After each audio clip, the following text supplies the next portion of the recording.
तो हेलो दोस्तों, स्वागत है मेरे यूट्यूब चैनल पर। आज देखेंगे हम लोग यूपी ट्रिपल एस सी यानी कि पेट परीक्षा 2022। तो आप चैनल पर बने रहिए और देखेंगे आज सेट 1 और ऐसे ही करके सेट 2 सेट 3 अगले दिन ऐसे ही आता रहेगा। तो आप लोग अगर नए हैं तो चैनल को सब्सक्राइब कर लीजिए। चलिए आते हैं ज़्यादा देरी न करते हुए हम मॉडल प्रैक्टिस सेट 1 पर। तो ये किरण प्रकाशन का बुक है, ये किरण प्रकाशन का बुक है और आज हम लोग यही देखेंगे मॉडल 1। तो देखते हैं, पहला है इतिहास से। पहला प्रश्न है इतिहास से। पहला प्रश्न है इतिहास, भारतीय इतिहास। तो देखिए पहला है प्रश्न, प्राचीन काल में कालिंग का महान शासक निम्नलिखित में से कौन था? तो ये खारवेल था। ऑप्शन नंबर सी सही हो जाएगा, खारवेल। ठीक। अब देखिए दूसरा नंबर क्वेश्चन है, थोड़ा बड़ा कर देते हैं हम। दूसरा नंबर क्वेश्चन है, हड़प्पा सभ्यता के उपकरण व हथियार मुख्यतः किसके बने थे? तो ये तांबा, कांस्य और टीन के बने थे। ये चैनल पर बने रहिए और ऐसे ही करके आपको हम पूरे पहला सेट हल कराएंगे। देखिए इतना है, सब ले लिए हैं, सब ग्राफ व्राफ सब है। ऐसे ही करके चैनल पर बने रहिए। ठीक। तो तीसरा देखते हैं, तीसरा देखेंगे हम लोग, किस सुल्तान के काल में खालसा की सीमाएं अत्यधिक विकसित हुई थी? ठीक। तो ये अलाउद्दीन खिलजी के शासनकाल में विकसित हुई थी। ठीक। आगे देखिए, अब चौथा है, महाराष्ट्र में निम्नलिखित में से समाज सुधारक में से कौन सा प्रार्थना समाज के संस्थापक आत्माराम पांडुरंग, डॉक्टर आत्माराम पांडुरंग थे। पांचवा देखिए, और पांचवा है, अंग्रेजी शासनकाल के दौरान कौन से गवर्नर जनरल विलय नीति प्रस्तुत की थी? तो लॉर्ड डलहौजी ने अंग्रेजी शासन के काल के दौरान गवर्नर जनरल के विलय पद की प्रस्तुति की थी। अब देखेंगे दूसरा टॉपिक है भारतीय राष्ट्रीय आंदोलन से देखेंगे। तो छठवां नंबर क्वेश्चन है, इसमें 100 क्वेश्चन आता है और 100वां में छठवां देखते हैं हम लोग क्या है। छठवां है, किस आंदोलन के साथ महात्मा गांधी ने भारतीय राजनीति में पदार्पण किया था? चंपारण आंदोलन में महात्मा गांधी ने पदार्पण किया था। आगे देखिए सातवां नंबर क्वेश्चन है, सातवां ये मॉडल प्रैक्टिस सेट 1 है और ऐसे ही करके आगे आता रहेगा डेली। नहीं है तो चैनल को सब्सक्राइब कर लीजिए। सातवां देखिए, किसने घोषित किया स्वराज मेरा जन्म सिद्ध अधिकार है, मैं इसे लेकर रहूँगा? तो बाल Gangadhar Tilak. Option number B सही हो जाएगा। आठवां देखिए, निम्नलिखित में से किसने गदर पार्टी आंदोलन में महत्वपूर्ण भूमिका निभाई थी? तो लाला हरदयाल थे। गदर पार्टी के संस्थापक भी इन्हीं को माना जाता है। नौवां देखिए, नौवां है, निम्नलिखित में से किसने तीनों गोलमेज सम्मेलन में भाग लिया? तो डॉक्टर बी.आर. अम्बेडकर जी थे, इन्होंने ही तीनों गोलमेज सम्मेलन में भाग लिया था। अब देखिए 10वां, 1930 ईस्वी में खालिस्तान की गिरफ्तारी के कारण पेशावर की सड़कों पर उग्र भीड़ प्रदर्शन हुए। तो खान अब्दुल गफ्फार 1930 की गिरफ्तारी के पेशावर में सड़कों पर उग्र भीड़ थी। 11वां नंबर क्वेश्चन देखिए, 11वां है, एशिया और यूरोप में संतुलित घास स्थल कहलाती है? तो ये स्टेपेंस कहलाती है। 12वां नंबर क्वेश्चन देखिए, 12वां है, बादल किस मंडल में अवतरित होते हैं? तो ये क्षोभ मंडल में अवतरित होते हैं। 13वां देखिए, कौन सा राज्य भारत का सबसे पूर्वी भाग है? तो अरुणाचल प्रदेश। तो आप लोग नक्शा देखे होंगे तो जानते ही होंगे। अब आइए 14वां क्वेश्चन है। 14वां क्वेश्चन है आपका, निम्नलिखित में से कौन सा नाथुला दर्रा के पास है? नाथुला दर्रा के पास चीन है। 15वां देखिए, निम्नलिखित में से कौन सा उद्योग सूर्योदय उद्योग के नाम से जाना जाता है? तो सूर्योदय से सूचना प्रौद्योगिकी, से सूचना और से सूर्य, याद कर लीजिए। सूर्योदय सूचना ऐसे याद कर लीजिए। अब देखेंगे भारतीय अर्थशास्त्र। अब देखेंगे हम लोग भारतीय अर्थशास्त्र। तो ये देख लीजिए, अर्थशास्त्र देख लीजिए। ग्रामीण पंचवर्षीय योजना की अवधि के लिए निम्नलिखित में से कौन सा तिथि सही है? तो ये तिथि सही है। 17वां देख लीजिए, थोड़ा जल्दी करेंगे हम। निम्नलिखित में से कौन सा जोड़ा सही नहीं है? ये जोड़ा सही नहीं है। 13वां देखिए, भारत में उज्ज्वला योजना किससे संबंधित है? तो ये सामाजिक रूप से पिछड़े वर्ग को एलपीजी गैस के वितरण से संबंधित है। उपभोक्ता, अब देखिए उपभोक्ता को मूल्यवर्धित कर बीएटी से कैसे लाभ पहुंचता है? तो ये देख लीजिए कैसे लाभ पहुंचता है, देख लीजिए, इससे कर पर कर नहीं लगता, इस प्रकार कीमतों में वृद्धि होना रुक जाता है।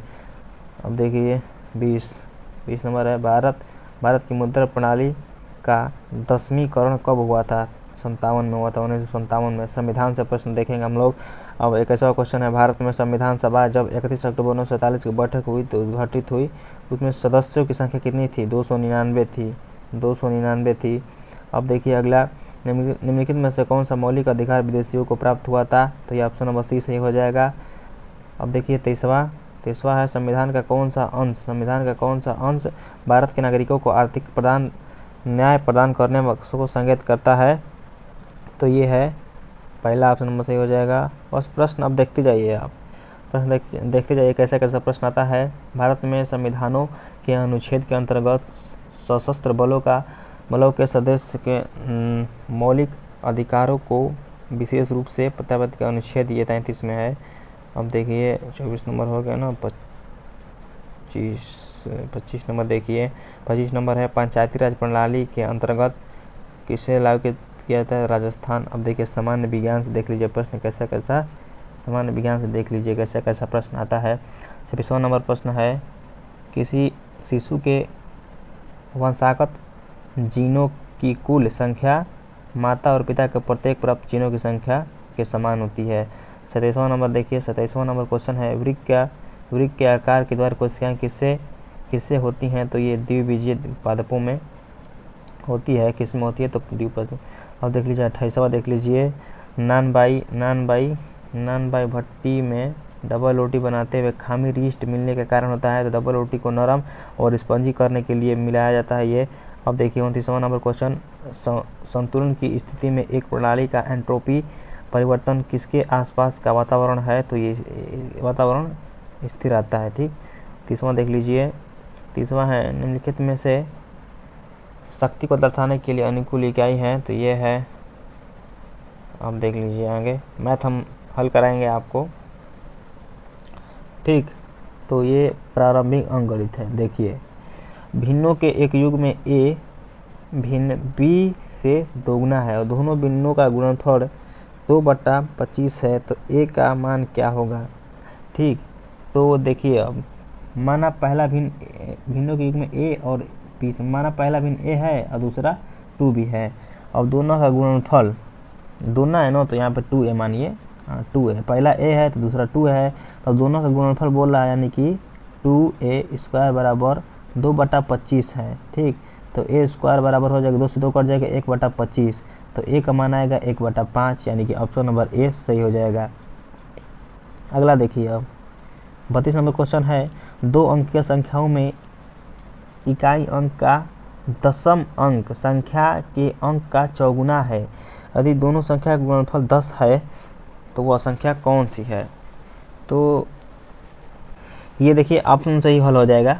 ऑप्शन से देखिए, योगफल 10 है, योगफल 10 इसका भी है, इसका भी है और इसका भी है और इसका भी है, लेकिन बोल रहा है कि दो अंकों की संख्या का स्थान जिसमें दशम अंक के गुणा करने पर 4 गुना से है। तो देखिए ये 4 गुना है ना, तो यही ऑप्शन नंबर ए सही हो जाएगा 28। ये 4 गुना नहीं है, 8 का 2 कमी है, 64 कहाँ है, 46 नहीं है।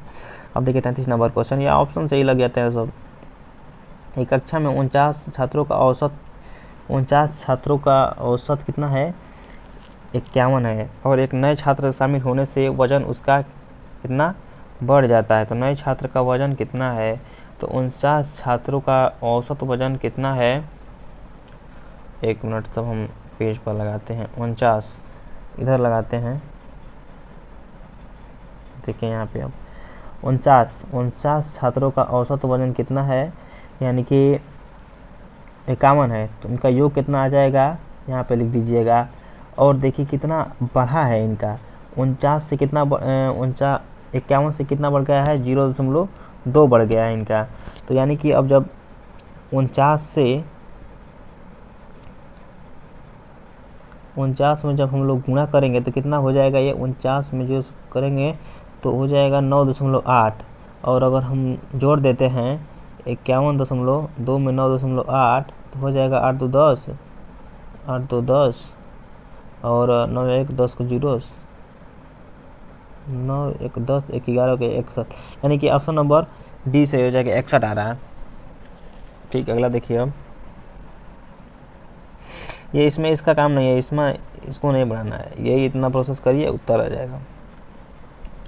अब देखिए आगे क्या है, आगे तो और आसान हो गया है।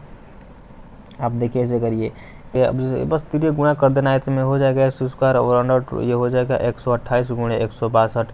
जब इसको आप हल करेंगे तो 12 आंसर आ जाएगा, हम लगाएंगे तो बड़ा टाइम लगेगा, इसलिए छोड़ देते हैं। लगा लीजिएगा, आप चेक कर लीजिएगा, लगा के 12 ही आएगा।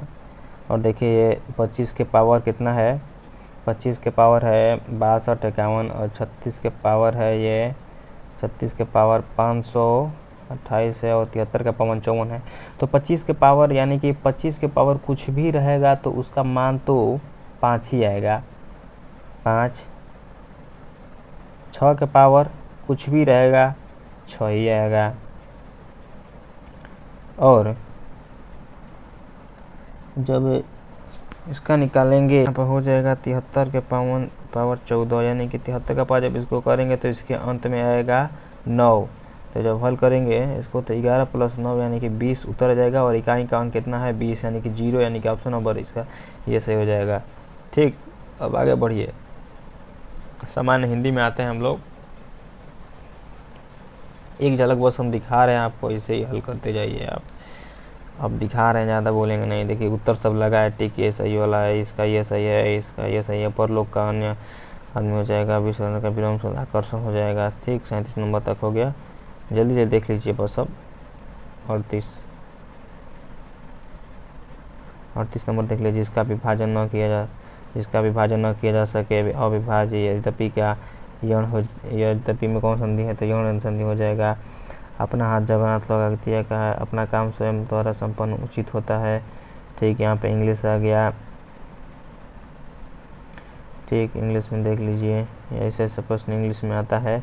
और 42 नंबर क्वेश्चन देख लीजिए क्या कह रहा है, पढ़ लीजिए सब। इसमें सब क्या दे रहा है, इसमें एरर छांटना है, कौन सा पद एरर है, कौन सा सेंटेंस। अब आगे देखिए, तो हो गया ना। यहाँ पे देख लीजिए अब कैसा कैसा आता है, इंग्लिश का सब ऐसा ऐसा आएगा। इसका ये सही है, इसका ये आगे देख लीजिए। 46 नंबर देख लीजिए कैसा है। अगर आज रविवार था तो आज से 88 दिनों बाद क्या होगा, तो शुक्रवार होगा। आगे देख लीजिए सब। 5 नंबर देखिए,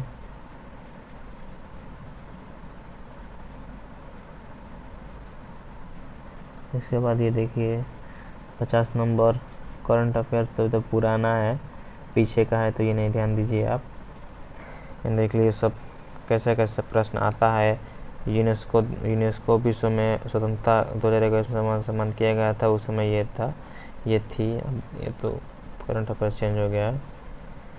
भारत का सबसे छोटा, ये देखिए सामान्य जगह, भारत का सबसे छोटा केंद्र शासित प्रदेश लक्षद्वीप रफऊ किस राज्य का है, तो रफऊ जम्मू कश्मीर का नृत्य है ये। तो सोकुम सोमाई की अच्छी फसल के आशीर्वाद प्राप्त हुआ है नागालैंड से। महाराणा प्रताप सागर जलाशय ब्यास नदी पर हिमाचल प्रदेश में स्थित है, उसे क्या कहते हैं, पोंग डैम कहते हैं। निम्नलिखित में से किस राज्य की सीमा बांग्लादेश को नहीं छूती है, तो ये मणिपुर की नहीं छूती है।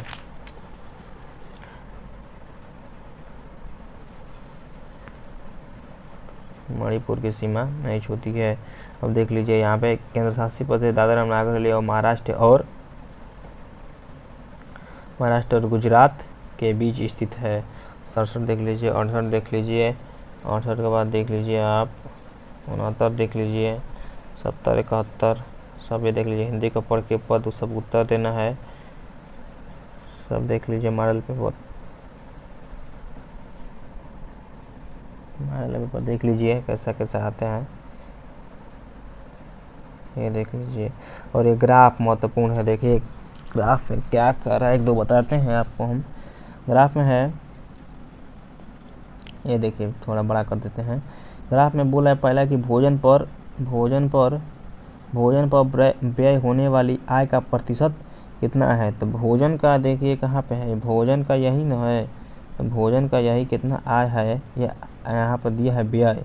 तो भोजन की व्यय, तो व्यय कितना है, तो भोजन का 20 है, यही ऑप्शन नंबर डी सही हो जाएगा इसका। आगे देख लीजिए अब कपड़ों पर व्यय होने वाली आय का कितना प्रतिशत है। कपड़ा कहाँ पे है, कपड़ा है यहाँ पे, देखिए कपड़ा यहाँ पे 15 और यहाँ पे बचत हो रहा है 12 का। तो 15 में से सारा 12 घटा देंगे तो आ जाएगा 2.5, ये सही हो जाएगा इसका। अब देखिए 83 नंबर देखिए, 84 नंबर देख लिए, सब ये सब तैयार कर लीजिए। 15 सेट 20 सेट लाएंगे कम से कम, उसमें से तो आप लड़बे करेगा। देख लीजिए 51, 52, 55 अब होगा ना, लास्ट पर आएगा 100 में देख लीजिए क्या है, बर्नर से यहाँ से निकालना है। देखिए इसमें से दिया है बर्नर की कुल गेंदों की संख्या खेली गई। तो बर्नर में यहाँ पे यहीं के निकालना है खाली गेंदी। अब यहाँ पे पता नहीं कैसे निकालें, तो यहाँ पे सूत्र दिया रहता है। देखिए स्ट्राइक दर बराबर कुल रन बटा के खेली गई गेंदे बटा गुणे 100। तो स्ट्राइक दर कितना है इसका, 155 है। तो 155.77 बराबर कुल रन कितना है, तो कुल रन कितना है, एक मिनट में,